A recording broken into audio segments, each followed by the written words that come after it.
En esta mañana vamos a hablar de la Biblia, la bendita palabra del Señor. Por eso les pedí que levantaran su Biblia, ¿verdad?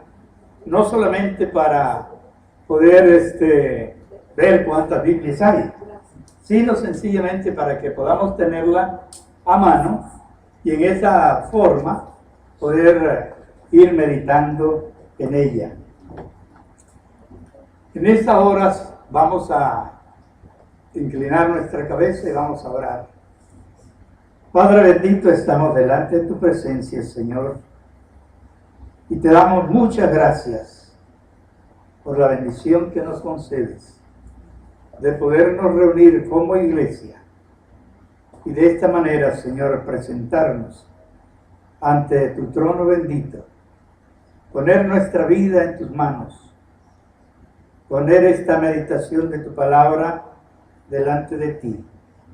Y rogamos, Señor, que tu santo y bendito Espíritu tome dirección en nuestra vida y que podamos, Señor amado, ser dóciles a la guianza de Él.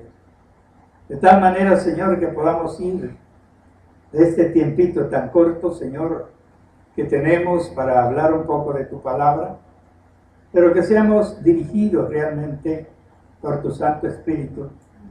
Y también, Señor, nuestro corazón obediente, dispuesto, Señor, a atender lo que vamos a escuchar esta mañana. Pedimos tu bendición en el nombre de Jesús. Amén. Los que tienen su Biblia, ábranla en la primera página donde encontramos una lista muy importante. Tal vez en algunas ocasiones no nos percatamos de la importancia que tiene esta hojita que usted tiene ahí en su Biblia. Es la tabla, ¿ven? Ahí la tabla. ¿Cuánto la encontraron? Ahora, la pregunta es, ¿qué importancia tiene para nosotros esta sencilla tabla que tenemos aquí al principio de la Biblia? ¿Qué tenemos allí? El Antiguo y el Nuevo Testamento. Sí. La lista de los libros, ¿verdad? Ahora, ¿con qué propósito a alguien se le ocurrió dejarnos esa lista, esa tabla allí para los lectores de la Biblia? ¿Cuál era el propósito? Para que fuera más fácil buscar, pero también para que la saltamos de memoria, ¿verdad? Y en esta mañana, más tardito, les voy a preguntar ¿cuántos conocen por nombre los libros de la Biblia? ¿Saben cuántos libros tenemos en la Biblia? 66 libros. ¿Cuántos tiene el Antiguo Testamento? 39, que están bien apiladitos. ¿Y cuántos tiene el Nuevo Testamento? 22. No, 22 no. 27. Por un montón, ¿verdad? 27 libros. Ahora, vamos a darnos cuenta de algunas cositas muy importantes, sencillas, por supuesto, y vamos a pensar en la importancia que tenemos en este libro precioso. Dios nos ha dejado esta bendición de poder tener este libro, este volumen, que ha venido precisamente de la voluntad del Señor. Y el propósito del Señor no fue simplemente dejarnos allí un libro con un montón de letras, un libro con un montón de capítulos, un libro con un montón de versículos. El propósito de Dios al darnos este precioso libro es para que usted conozca cuál es la buena voluntad de Dios para su vida no simplemente para la vida de los demás, que también, por supuesto, la bendición de la palabra del Señor abarca a todas las personas que quieran leer la palabra, quieran meditar en ella, quieran también cultivarse mentalmente, espiritualmente, emocionalmente en este bendito libro, la palabra del Señor. Hay un texto que dice: en mi corazón he guardado tus dichos. ¿Con qué propósito? Para no pecar contra Dios, ¿verdad? Y el salmista que está diciendo eso, está diciendo sencillamente: Señor, tú nos has dejado tu palabra. Y esa palabra es una palabra que nos ayuda a dirigir nuestra vida, de tal manera que podamos serte agradables siempre a Él, ¿verdad? Muy bien, vamos a comenzar entonces a hablar un poquito de la palabra. Se dice que la Biblia es la biblioteca divina. ¿Por qué la biblioteca? Porque en la Biblia, bueno, voy a decir primero esto. En una biblioteca hay muchos libros. ¿Cuántos han sido bibliotecarios aquí? ¿Cuántos han trabajado en una biblioteca? Usted, ¿verdad? ¿Algún otro? Estaba en el colegio. Generalmente la persona que se encarga de trabajar en una biblioteca no está ahí sentada nada más, ¿verdad? Cuando llegan los estudiantes que van a solicitar un volumen, ¿verdad? Un libro para hacer sus trabajos que les han pedido que hagan, esos que en la escuela, en el colegio, en la universidad, generalmente esa persona encargada de la biblioteca tiene que llevar un registro. ¿Quién tomó el libro? ¿Cuándo lo tomó? ¿Y por cuánto tiempo? ¿Verdad? Entonces, esa persona tiene allí un registro donde dice: bueno, muy bien, Carlos, por ejemplo, llevó el libro tal, ¿verdad? Y anota la fecha de entrega y al mismo tiempo anota la fecha en que esa persona, Carlos, tiene que regresar el libro. Si no lo regresa, por supuesto, tiene que escuchar posiblemente una llamada que le dice: mire, ya se pasó el día en que usted tenía que entregar el libro, ¿verdad? Bueno, es un trabajo importante, por supuesto, ¿verdad? Pero el propósito precisamente de una biblioteca es tener allí una cantidad de libros para poder que los estudiantes puedan aprender, puedan estudiar, puedan conocer, puedan indagar, puedan investigar los temas que en el colegio o en la universidad, aún en la escuela, les piden que cumplan. Entonces, hoy nosotros tenemos la bendición de tener en nuestras manos esta biblioteca bendita, la biblioteca del Señor. Este libro que tiene realmente la enseñanza para nuestra vida. Dice la palabra del Señor: la ley de Jehová, que es la palabra de Dios, convierte el alma. Es una palabra que nos instruye y nos ayuda a entender cuál sea la buena voluntad del Señor. Y nos lleva precisamente por la senda que Dios quiere que vayamos para podernos cultivar en el conocimiento de la palabra del Señor. Pero lo importante, mis amados hermanos, no es simplemente como muchas veces podemos creer, ¿verdad? Me aprendí 25 textos de memoria, sé 50 textos de memoria, sé dónde se encuentran, ¿verdad? En el Antiguo o en el Nuevo Testamento. Ese no es el propósito del Señor, simplemente.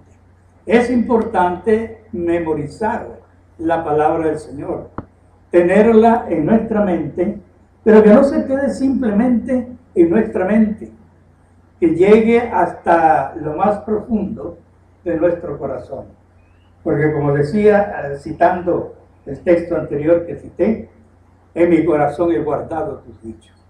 Debemos llevar la palabra del Señor a nuestro corazón, para que esa palabra en nuestro corazón realmente surta el efecto para lo cual el Señor nos ha dado esta palabra. Entonces, la Biblia es, repito, la biblioteca que Dios nos ha dado precisamente para que podamos cultivarnos en el conocimiento de la palabra del Señor. Ahora, rápidamente, vamos a ver algunas cosas. La Biblia tiene mucha enseñanza para nuestra vida. Desde el libro de Génesis hasta el libro de Apocalipsis, la Biblia tiene enseñanza para el niño, tiene enseñanza para el joven, tiene enseñanza para la persona madura, tiene enseñanza para el ancianito. Para todos nosotros tiene enseñanza la palabra del Señor.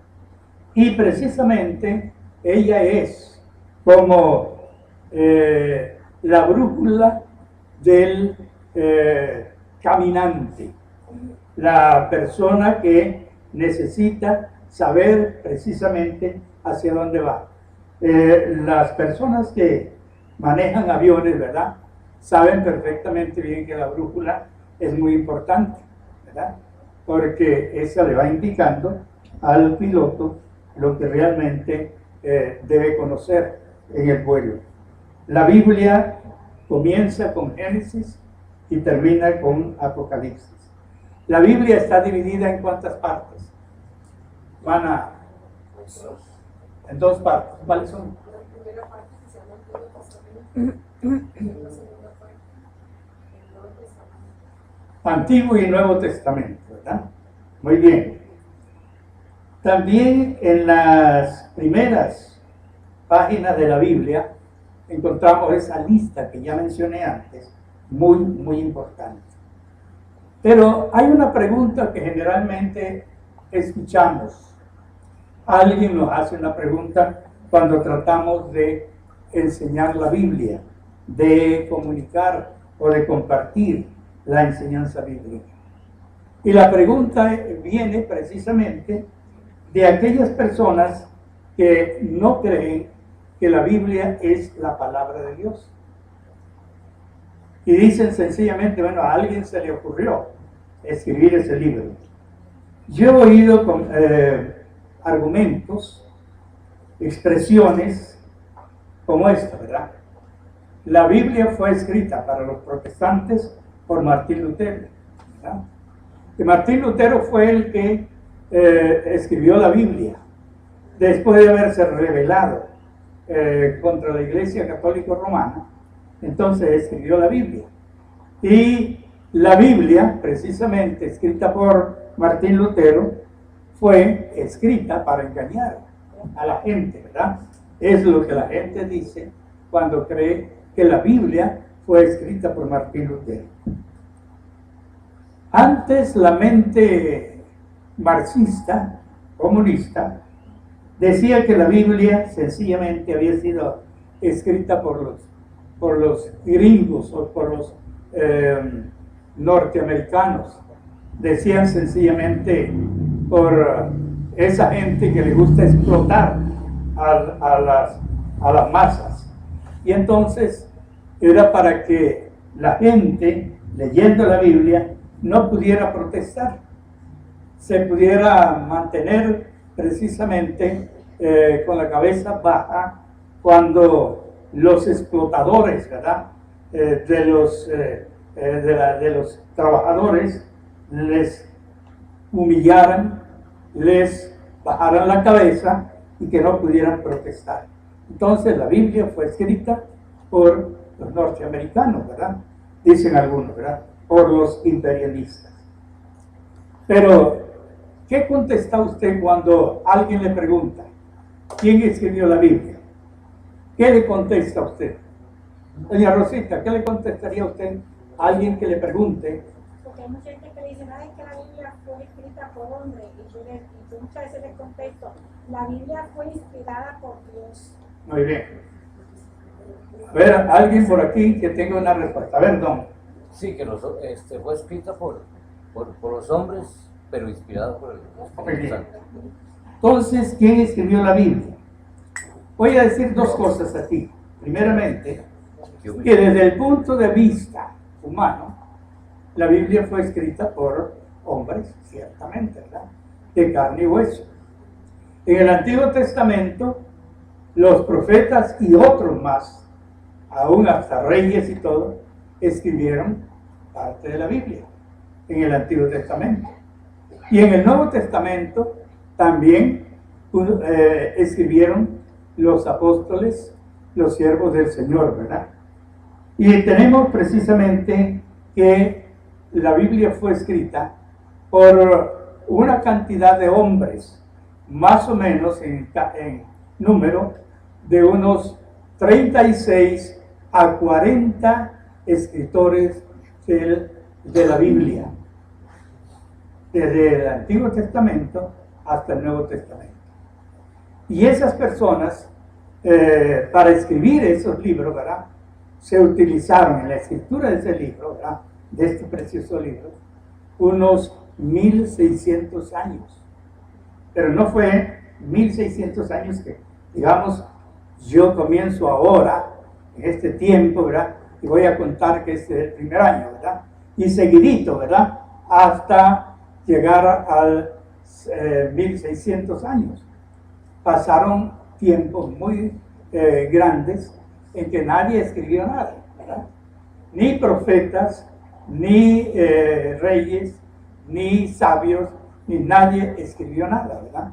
Pero entonces se ha venido contabilizando esa cantidad de años que los escritores utilizaron para darnos este precioso libro. Y entonces, al reunir todos esos años en que se escribió la palabra del Señor, se contabilizan 1600 años. En segundo lugar, los siervos de Dios que hablaron o que escribieron, lo hicieron bajo la inspiración del Espíritu Santo. Cuando Pablo escribió, cuando Pedro escribió, cuando Juan escribió, no se sentaron allí y dijeron, voy a ver qué escribo hoy. No dijeron, no pensaron así. Ya que tengo tiempo, voy a escribir algo. No fue algo así, sino el Espíritu Santo realmente inspiraba la mente y el corazón de esas personas y ponía el pensamiento de Dios en la mente de ellos para que ellos, a través de la Escritura, pudieran plasmar el pensamiento de Dios, que es lo que tenemos en la palabra del Señor, para que nosotros hoy día podamos tener la palabra del Señor. Vamos a buscar algunos textos. En 2 Timoteo capítulo 3, y comenzando con el versículo 14, esta porción que vamos a leer fue escrita por el apóstol Pablo y fue escrita dirigida al joven Timoteo, que era precisamente el joven hijo espiritual de Timoteo, de Pablo. Vamos a ver qué dice esa porción bíblica. Segunda de Timoteo, ¿alguien lo puede leer? Segunda de Timoteo 3, 14 al 17. Y oigamos lo que dice doña Rosita. Dice, pero persiste tú en lo que has aprendido y tú persuadiste, sabiendo de quién has aprendido, y que desde la niñez has sabido las sagradas escrituras, las cuales te pueden hacer sabio para la salvación por la fe que es en Cristo Jesús. Toda la escritura es inspirada por Dios y útil para enseñar, para redarguir, para corregir, para instruir en justicia, a fin de que el hombre de Dios sea perfecto, enteramente preparado para toda buena obra. Muchas gracias, doña Rosita. ¿Qué encontramos aquí en esta porción bíblica?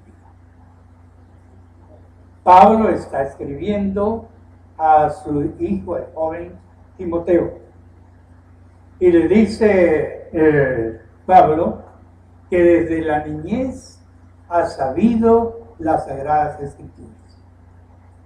¿Cómo aprendió Timoteo la palabra del Señor desde su niñez? ¿Cómo la aprendió? ¿Por quién la aprendió? Por su mamá y su abuelita, ¿verdad? Y ahí vemos realmente el interés de dos personas, una más mayor y la otra menos mayor, que se interesaron por instruir en el conocimiento de la palabra del Señor a este joven, que desde la niñez ha sabido las Sagradas Escrituras. Y luego dice, las cuales te pueden hacer sabio. Es algo muy importante eso, ¿verdad? ¿Sabio para qué?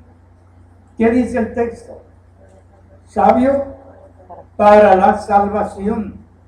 Y luego, por supuesto, dice que la Escritura es útil para enseñar, para redarguir, para corregir, para instruir en justicia.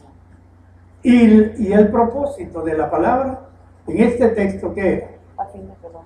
A fin de que el hombre de Dios sea perfecto, enteramente preparado para toda buena obra.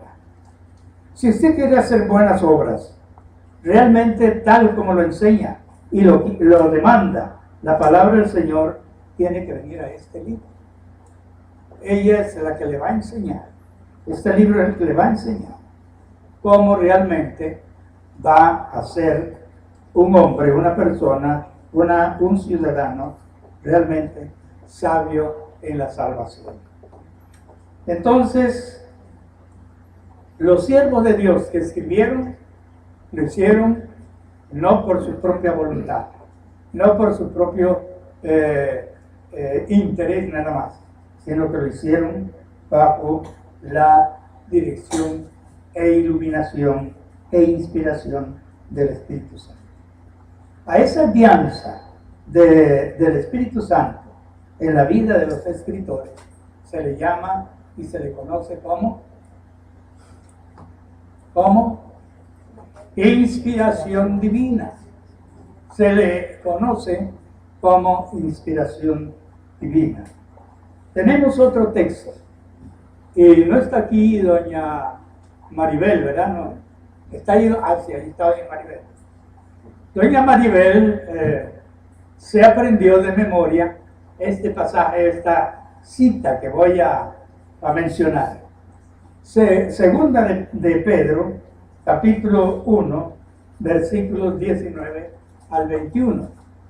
Segunda de Pedro, capítulo 1, versículos 19 al 21. Y está hablando de esta palabra, hermanos. Ese texto, esos textos están hablando de esta palabra. A ver, doña Maribel, póngase de pie y nos dice de memoria, como ya lo ha dicho en alguna ocasión, ¿verdad? Pero que no, ¿verdad? A ver.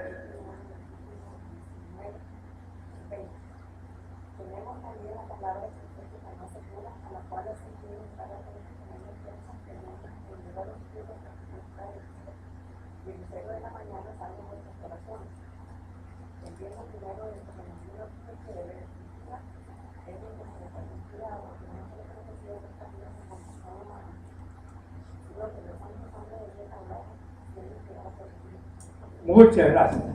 Qué bueno, ¿verdad? Es importante aprender de memoria, ¿verdad? La palabra del Señor. Ahora, cuando dice el versículo 19, tenemos también la palabra profética. Más segura, se está refiriendo a esta palabra. El Señor está diciendo a través de sus siervos, tenemos también la palabra profética. ¿De qué, cómo es esa palabra? ¿Cómo es? Más segura.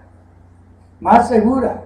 Tenemos también la palabra profética más segura, a la cual hacéis bien en estar atentos, atentos. Tenemos que poner atención a la palabra del Señor.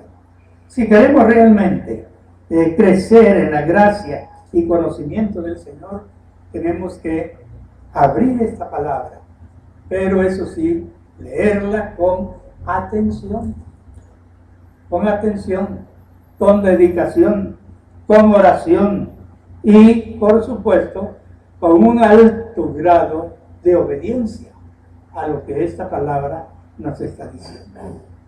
Porque no solamente es leer y oír nada más, ¿verdad?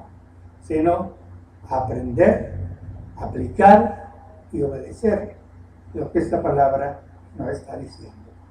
Entonces, repitamos esos textos.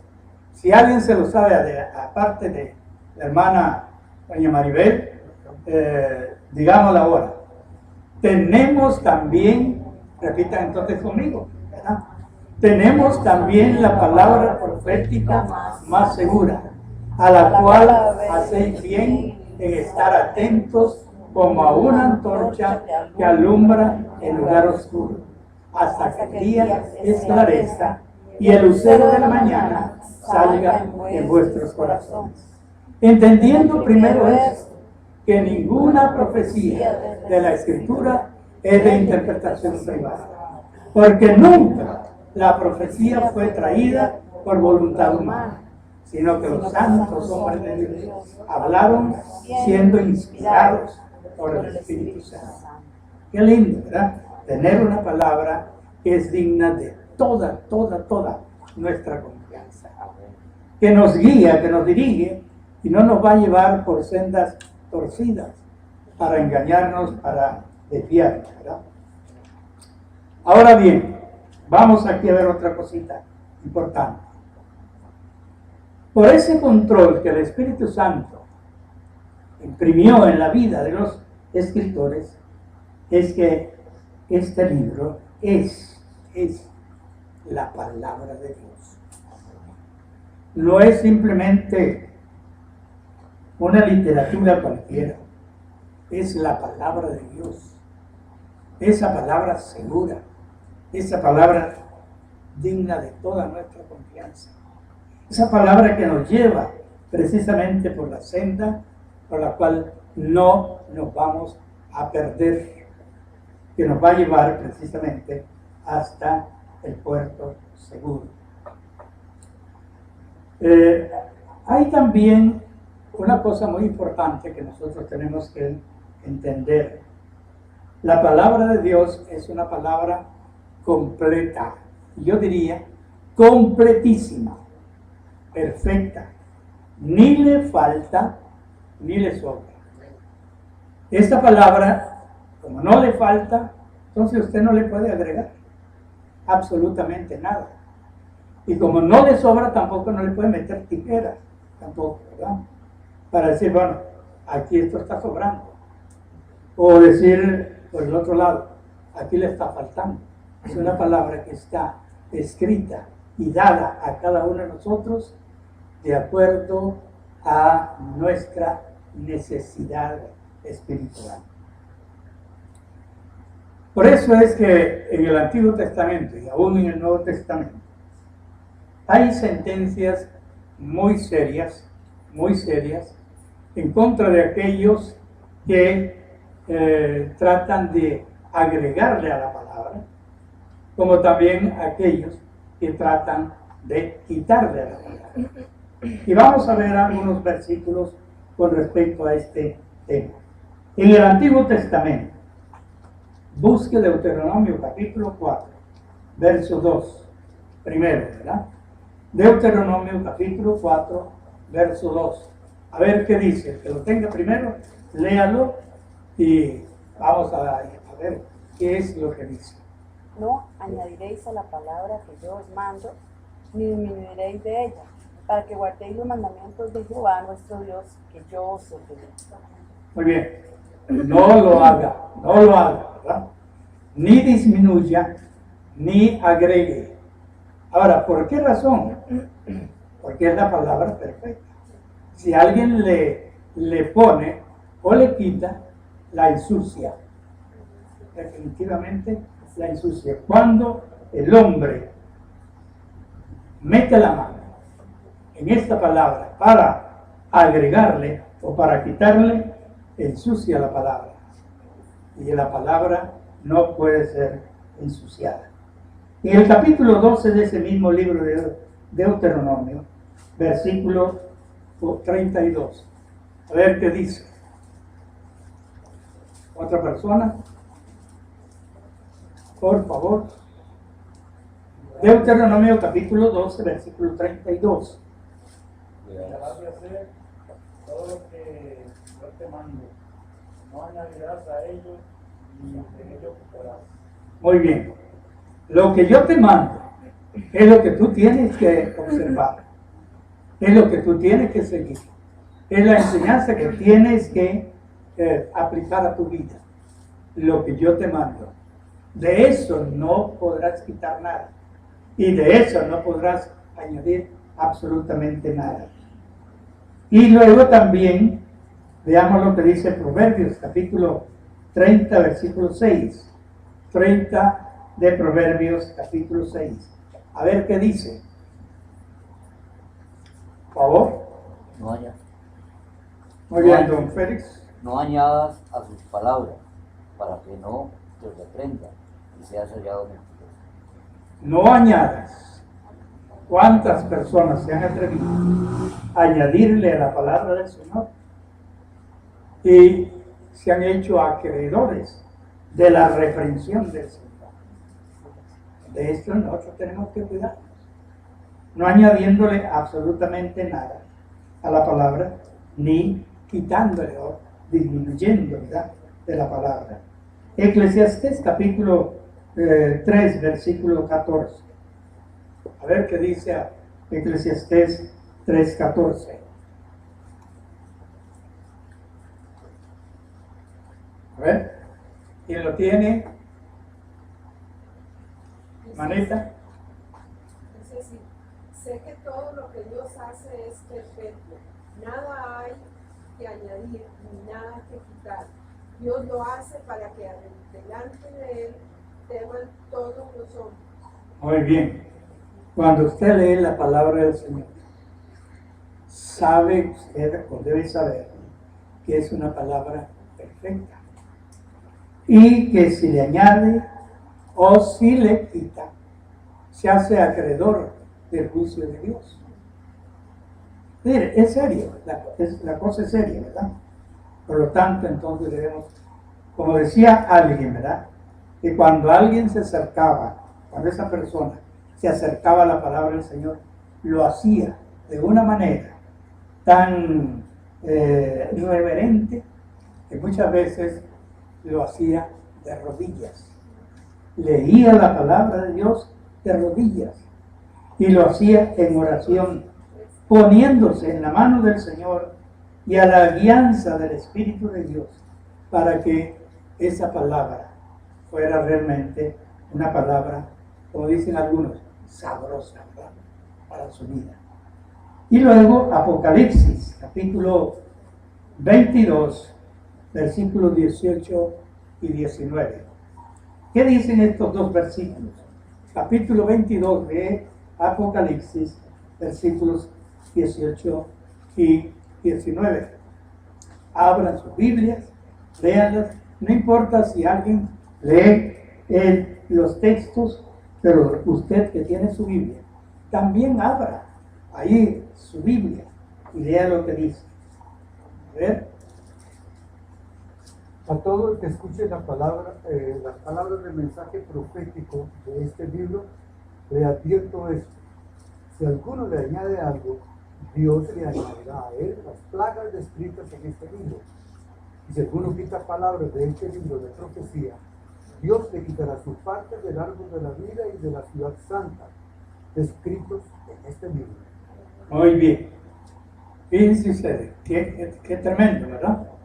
Si alguien se atreve a quitarle o a ponerle, a añadirle, ¿verdad? Que sería el pensamiento humano el que trataría de meterse en la palabra del Señor. Entonces dice el Señor sencillamente, le voy a mandar todas las plagas que están escritas en este libro.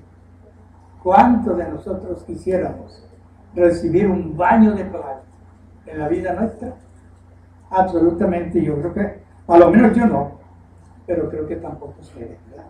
Entonces, pensando en esto, pues usted no puede, ni yo tampoco podemos, porque no tenemos la autorización de parte del Señor, ni para quitarle, ni para añadirle, sino sencillamente sigamos el consejo que el Señor nos da en esta bonita palabra. La Biblia es la palabra de Dios. Por esta razón, no podemos y no debemos decir que la Biblia contiene la palabra de Dios. Generalmente cuando alguien pregunta, ¿qué es la Biblia? La Biblia es el libro que contiene la palabra de Dios. Sencillamente no es así. La Biblia es la palabra de Dios. Así firme es la palabra de Dios. Hermano don Guillermo, que me iba a preguntar. Bueno, yo pienso que malinterpretar lo que está escrito ahí también es una forma de Añadir o quitar. Exactamente. Exacto es. Eso es así, ¿verdad? Por eso hay que tener mucho cuidado, ¿verdad? En leer y estudiar la palabra del Señor. Entonces, la Biblia es la palabra del Señor. La Biblia es el libro perfecto dado por Dios a la vida de cada uno de nosotros. Una pregunta más. ¿Cuál es el tema de la Biblia? Ustedes saben que cualquier libro que usted lea generalmente tiene un tema general, ¿verdad? Que desde el principio el escritor de ese libro trató de exponer un tema importante, principal. Y usted va a leer ese libro, precisamente, y va a encontrar que tiene un tema principal. Para nosotros, ¿cuál es el tema de la Biblia?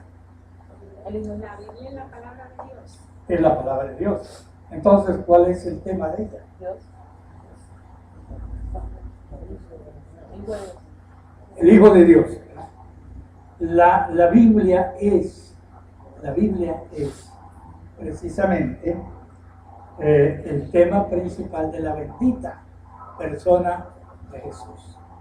Desde el Antiguo Testamento hasta el Nuevo Testamento, desde la primera página del libro de Génesis hasta la última página y el último versículo del libro de Apocalipsis, la bendita persona de Jesucristo es la figura descollante que traspasa todo el contenido de la bendita palabra del Señor. Entonces, cuando usted lee la palabra del Señor, sepa que está leyendo de la bendita persona del Señor. En el Antiguo Testamento, Jesucristo fue presentado como el Mesías prometido. Y ustedes saben perfectamente bien eso, ¿verdad? Pero en el Nuevo Testamento, esas profecías estaban señalando a la persona bendita de Cristo en la persona del Mesías, precisamente en el Nuevo Testamento tienen su cumplimiento. En el Antiguo Testamento fue el anuncio, en el Nuevo Testamento fue el cumplimiento. El cumplimiento precisamente de las profecías del Antiguo Testamento. Por ejemplo, en Isaías, pueden buscar el libro de Isaías, y en el capítulo 6 o 9 de Isaías, vean lo que dice Isaías. En el capítulo 9. Versículo 6, ¿qué dice?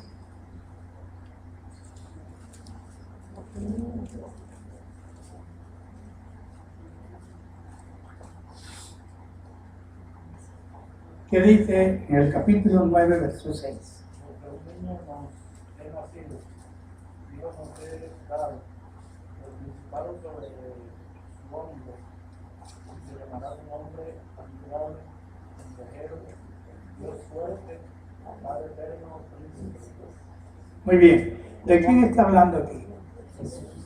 ¿De un hijo de Isaías? No, esa es una profecía que tiene que ver precisamente. No me toquen el timbre todavía, por favor, porque muchas veces yo veo cuando el hermano pastor está en lo mejor de la enseñanza y pilla todo el timbre, se corta todo, ¿verdad? Yo no quiero que me haga eso ahora. Perdone que le diga eso, ¿verdad? Pero creo que muchas veces le cortamos a usted, mi hermano. Bueno, muy bien, vamos a ver. Dice la palabra del Señor, porque un niño nos es nacido, hijo nos es dado, y el principado sobre su hombro. Se llamará su nombre admirable, consejero, Dios fuerte, Padre eterno, príncipe de paz. Qué descripción más estupenda de la bendita persona del Señor Jesucristo. Y en Lucas capítulo 1, ustedes ven allí que se anuncia el nacimiento de Jesús, se le anuncia a María. Viene el ángel Gabriel y le anuncia el nacimiento de Jesús, nuestro bendito Salvador. Se cumple en el Nuevo Testamento la profecía del Antiguo Testamento. En el Antiguo Testamento la bendita persona de Jesucristo era la figura de esperanza. En el Nuevo Testamento la bendita persona de Jesucristo es el Salvador nuestro. Salvador del mundo, pero Salvador nuestro. Usted puede llenarse su boca diciendo sencillamente, Jesús es mi Salvador. No solamente el Salvador del mundo, sino mi Salvador. El Salvador que perdonó mis pecados, limpió mi vida y me hizo suyo. Vamos terminando entonces ahora. Vamos a hacer un resumito aquí, muy sencillo y corto, pero cuando usted lee la Biblia, usted ha oído a personas que le dicen que la Biblia se divide en varios, ¿qué diríamos? Libros, ¿verdad? Varios libros. Tenemos el libro de la ley, que está compuesto por ¿cuántos libros? ¿Cuántos? 5 libros, ¿verdad? Son Génesis, Éxodo, Levítico, Números y Deuteronomio. Números y Deuteronomio. Son 5 libros. Se le llama el Pentateuco. ¿Por qué? Porque son 5 libros, ¿verdad? Y luego vienen los libros de historia. Los libros de historia comienzan precisamente con el libro de Josué. Son Josué, Jueces, Ruth, primero y segundo de Samuel, primero y segundo de Reyes, primero y segundo de Crónicas, Esdras, Nehemías, Esther, Esdras, Nehemías y Esther. Esos son los libros de historia del Antiguo Testamento, del pueblo de Israel especialmente. Pero luego tenemos también los libros de poesía. Se le llama libros de poesía aquellos que comienzan con Job, van Salmos, Proverbios, Eclesiastés y Cantares. Son los libros de poesía. Pero luego vienen también los libros proféticos del Antiguo Testamento. Y estos libros de profecía están divididos, o la gente los divide en 2 grupos, ¿verdad? Profetas mayores, que son Isaías, Jeremías, Lamentaciones, Ezequiel y Daniel. Y luego los profetas menores, que son Oseas, Joel, Amós, Abdías, Jonás, Miqueas, Nahum, Habacuc, Zacarías y Malaquías. Y luego llegamos al Nuevo Testamento. También el Nuevo Testamento, a alguien se le ocurrió, era agrupar los libros del Nuevo Testamento también, como en el Antiguo Testamento, según el tema de cada uno de esos grupos. Entonces tenemos 4 libros del Nuevo Testamento que describen la vida y ministerio de nuestro Señor Jesucristo. Esos libros yo los titulo Vida de Cristo, los 4 evangelios. No es que hay 4 evangelios, hay 4 evangelistas que escribieron el evangelio, ¿verdad? Mateo, Marcos, Lucas y Juan. Y luego también tenemos un libro de historia en el Nuevo Testamento. ¿Cuál es el libro de historia? Hechos, ¿verdad? ¿Qué es la historia del libro de los Hechos? ¿Qué historia está describiendo? La historia de la iglesia, su inicio y su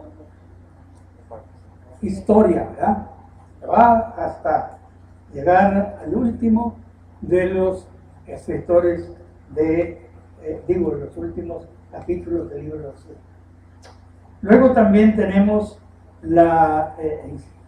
otro grupo que son los libros de doctrina de la fe cristiana. Libros de doctrina de la fe cristiana. Comienzan con Romanos, sigue Primera y Segunda Corintios, Gálatas, Efesios, Filipenses, Colosenses, Primera y Segunda Tesalonicenses, Primera Segunda Timoteo, Tito, Filemón y Hebreos, ¿verdad? Y luego, por supuesto, siguen las otros libros, las epístolas, que llegan precisamente hasta Judas. Y por último tenemos el libro de profecía. ¿Cuál es el libro de profecía? Apocalipsis. Si usted logra aprender ese conjunto de libros y su contenido, claro, usted no se va a sentar ahora, que llega a la casa y comienza a leer ya en la tarde, llámese toda la Biblia. Es mentira.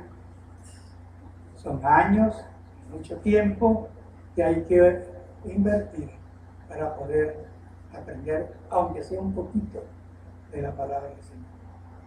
No se puede aprender todo de la noche a la mañana. Por eso es que la palabra del Señor nos ordena a dedicarle tiempo.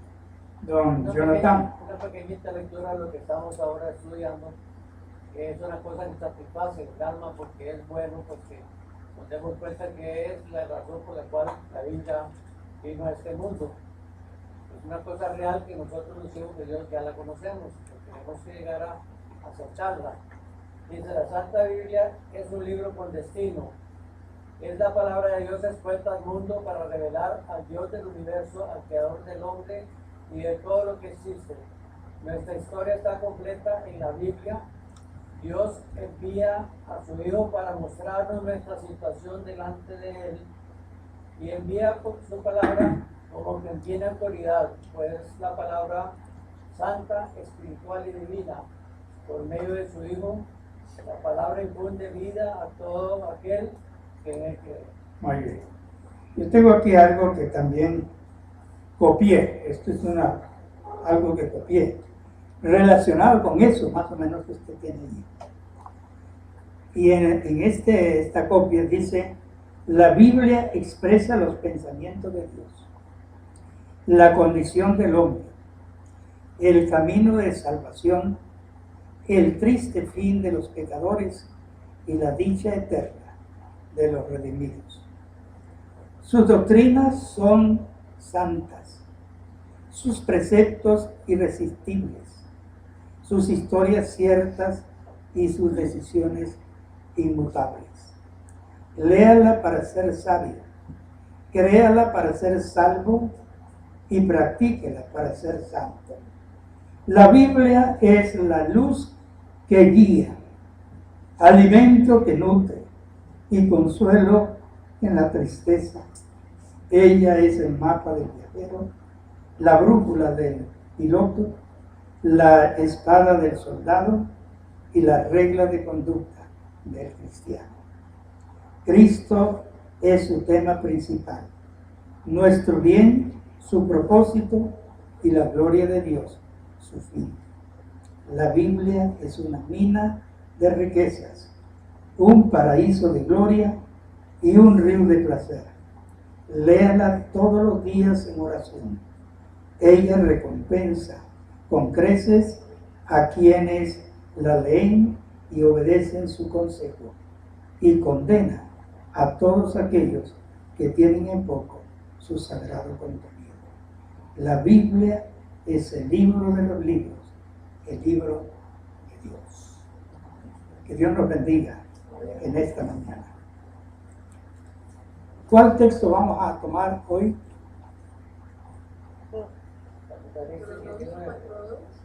¿Perdón?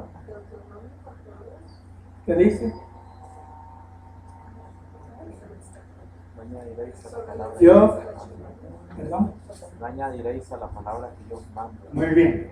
No añadiréis a la palabra que yo os mando, ni de ella quitaréis o disminuiréis, ¿verdad? Bueno, Deuteronomio 4, ¿qué? 2. Que el Señor me lo bendiga.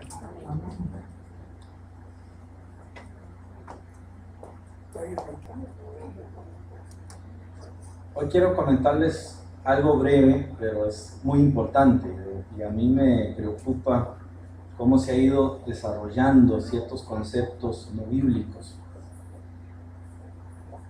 Habíamos hablado y hablé brevemente en una ocasión que mandar a orar a un impío, a un no creyente, no es correcto. Nosotros no podemos hacer eso, porque la oración del impío es abominación al Señor. En Proverbios capítulo 15, versículo 8 dice que el sacrificio de los impíos es abominación a Jehová, mas la oración de los rectos es su gozo. A veces le decimos a la gente que haga cosas que solamente los cristianos podemos hacer.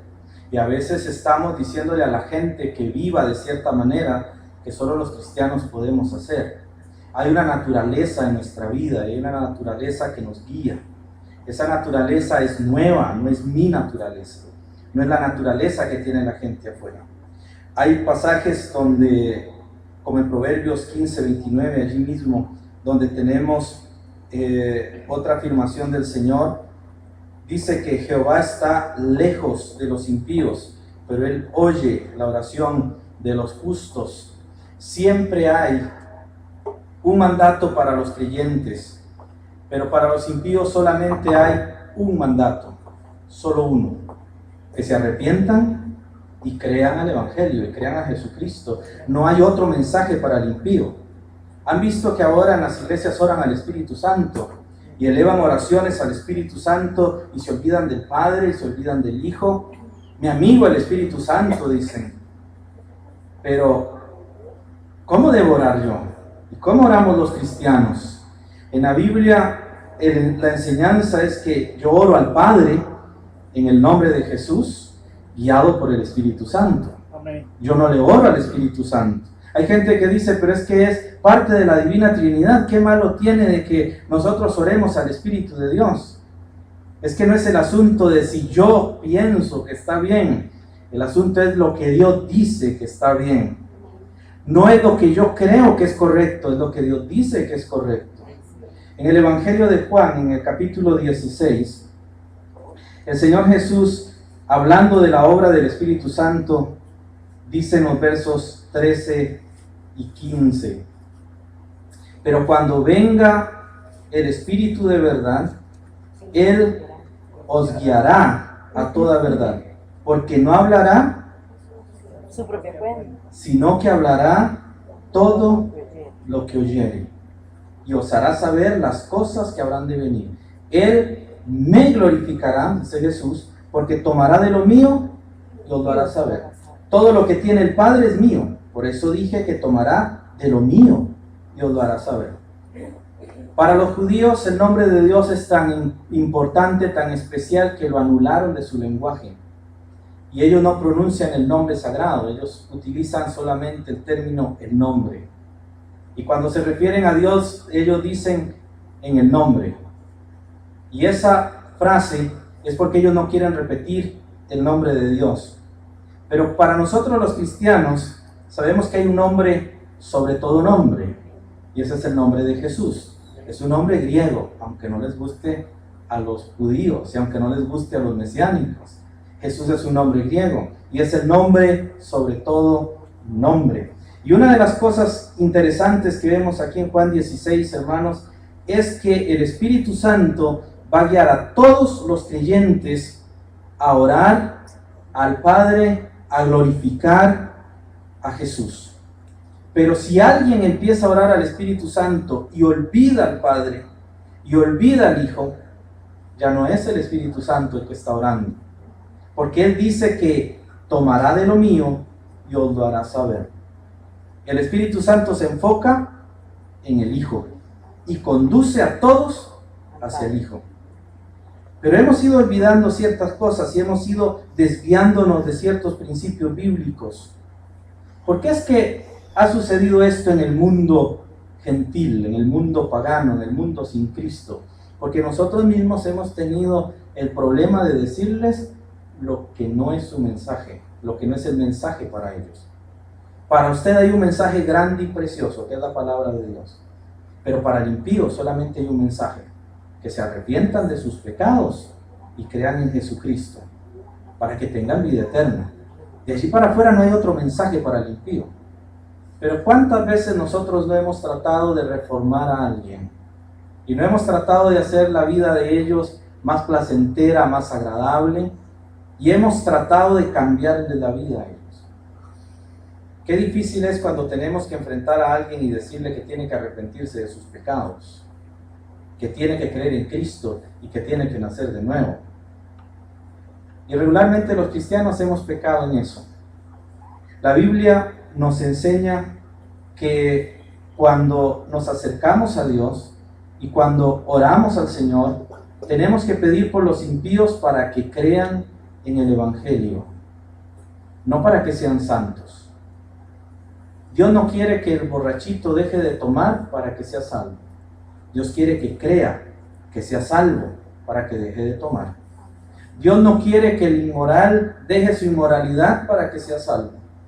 Dios quiere que se convierta, que crea, que nazca de nuevo para que deje su inmoralidad. Porque es la naturaleza lo que cambia al ser humano.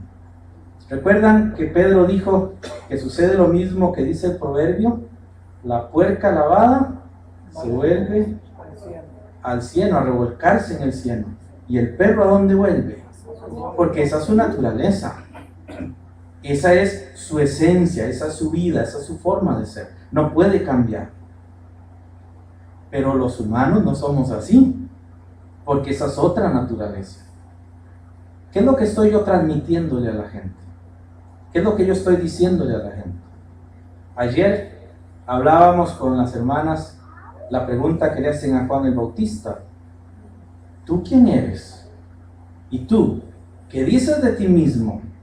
Como cristianos que somos, ¿cuál es el testimonio que estamos dando? ¿Estamos reformando al mundo o estamos presentando al Salvador del mundo? ¿Qué es lo que estoy haciendo yo con mi vida? Qué difícil es enfrentar a las personas no nacidas de nuevo, porque ellos no entienden la verdad.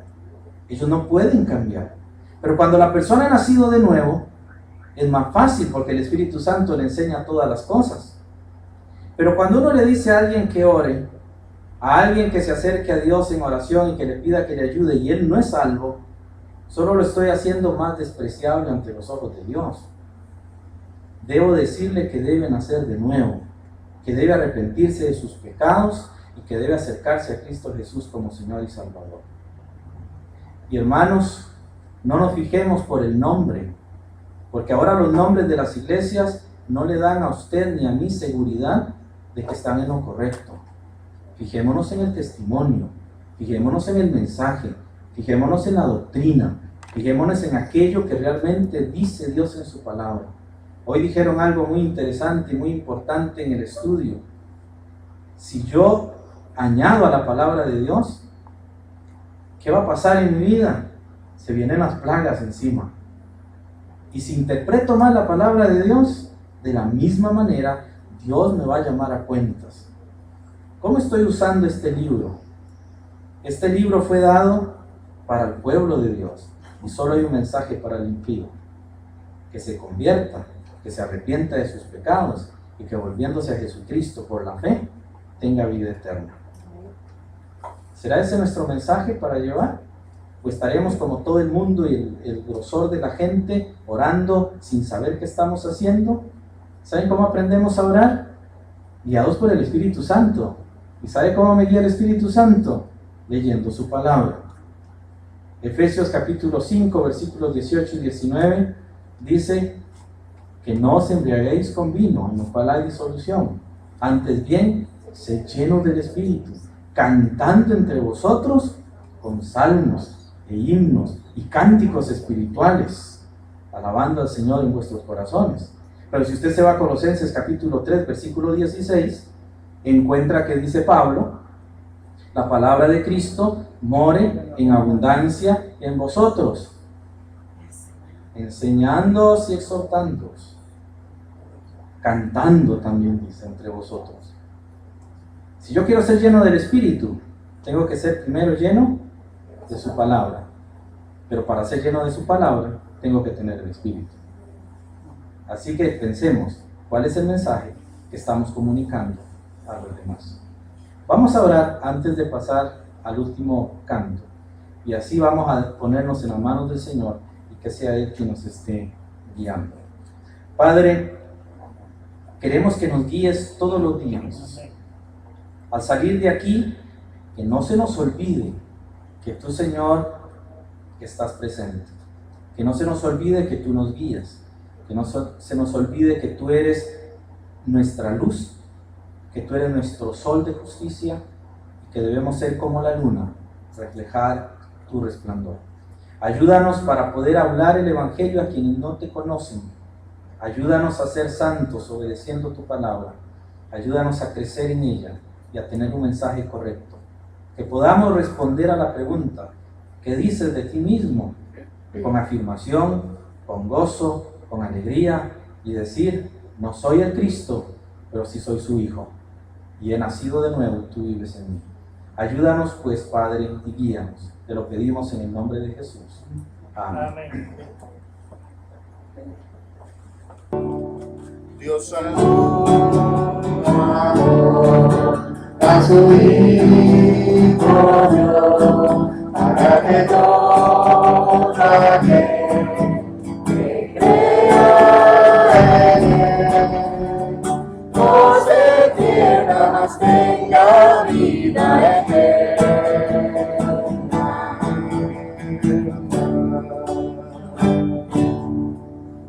Ahora sí. Perdón, hermano, diga. Ahorita. Vamos a cantarlo otra vez, pero vamos a cantarlo de verdad. ¿Sí? Dios al mundo amó. Dios al mundo amó a su Hijo Dios, para que todo aquel que crea en Él no se pierda, mas tenga vida eterna.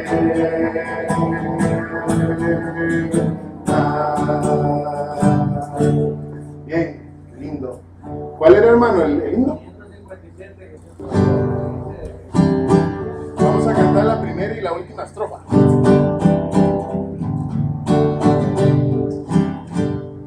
Yo solo espero ese día cuando Cristo volverá. Yo solo espero ese día cuando Cristo vengará. Afán y todo trabajo para mí terminará.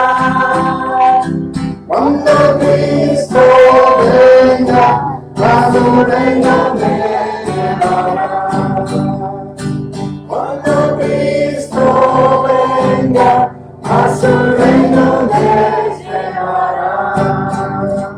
Tercera estrofa. Entonces ahí triunfante, victorioso estaré. A mi Señor Jesucristo declararé. No habrá más tristezas, aflicciones para mí. Por redimidos al Cordero alabaré.